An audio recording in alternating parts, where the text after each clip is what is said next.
Eyeiscatching. What would a society look like in which memories are digitally available? Imagine the year 2040. Once you're born, medicine will be able to implant a chip into your body. This chip stores everything you see, everything you hear, in general all of your experiences. This is Laurel. She is working as a judge. Even at home she's thinking about a difficult case. This is Jack. He is accused of murdering his boss. He claims to be innocent and there is not enough evidence. How should Laurel decide?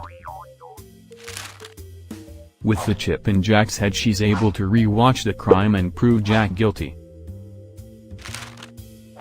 Grandpa Albus suffers from dementia. He's in a progressed stadium and often can't even remember his relatives. The chip makes it possible to remind him of his relationships.